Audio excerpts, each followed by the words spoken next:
Now, you bring up this idea of prevention that I feel like not enough dentists really go with. You usually wait for a problem to occur, then you go to the dentist, then you get the surgery, whatever it is there.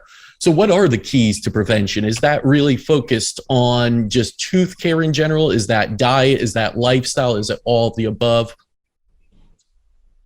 Well, I think, yeah, it's kind of multifaceted. It's a great question, but if a person is on a vegan diet, they want to make sure they supplement with phosphorus and their amino acids to make sure they're getting plenty of the amino acids, because they'll be deficient in those. If they're deficient in phosphorus, they'll have an increased chance of getting tooth decay. But also, if they're vegan, they might be eating a lot of carbs, and the carbs convert into sugars. Our teeth don't do really good for the most part, unless the enamel is hard, which is genetic. People know that they can eat all the kind of crappy food they want, and they never get cavities. Well, mom and dad happen to pass down some good genetics for them. But the majority of people have to keep an eye. They have to be a bit vigilant. So if they're eating a lot of sugary foods and things like that, it just feeds the bacteria. They just love it. It's like their favorite food in the world. And sometimes you think, well, I just have an urge and a craving for that kind of sugary food. And it's not really the case. Generally, it just means your body's been hijacked by the bacteria and they're demanding you give them more sugar. And you can break that cycle, but it takes 3 weeks of decreasing the amount of carbs and sugar in the body. And then start looking at ingredients. What's in stuff you're drinking? Even my father had... in his 70s, he got like 3 big cavities on his bottom left molars. He unfortunately had all of his teeth, but I'm like, geez, what are you doing, Dad? And so we were tackling and tracking it down. And no sugars, no, doesn't like candy, no ice cream, doesn't like this, geez, what could be causing this, right? Medication, no. And found out he was chewing Altoids only on the left side. Oh, wow.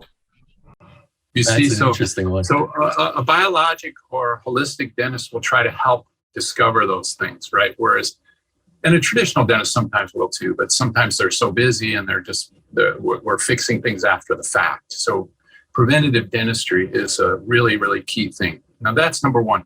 Number two, on my Great Oral Health site, greatoralhealth.com, not really as a big pitch for that whole thing, but I have people can sign up there and then they can get a free course, and they can also find out what's the best ways to brush your teeth, flossing, how to do that. We have a phrase in dentistry, only floss the teeth you want to keep.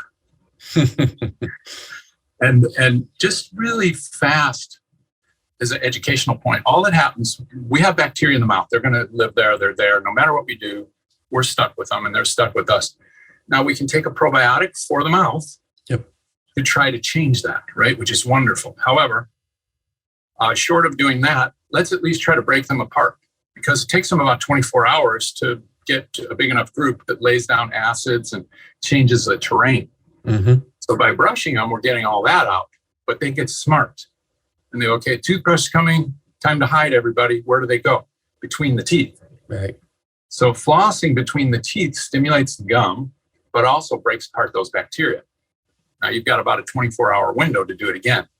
And generally that and decreasing sugary foods, sugary drinks will decrease the amount of cavities that a person's experiencing, even if they have bad soft enamel, let's say. Mm.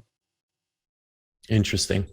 One of the things that came up while you're saying chewing Altoids was I remember reading James Nestor's Breathe, and a lot of what it talked about as far as breathing was because we changed our diet to a more soft palate type of things where we're chewing, that decreased the size of the mouth, teeth started getting crooked, we were breathing through the mouth instead of the nose almost. So part of what he was talking about is chewing gum, because we used to chew harder things that actually help the mouth and help the teeth structure from his research.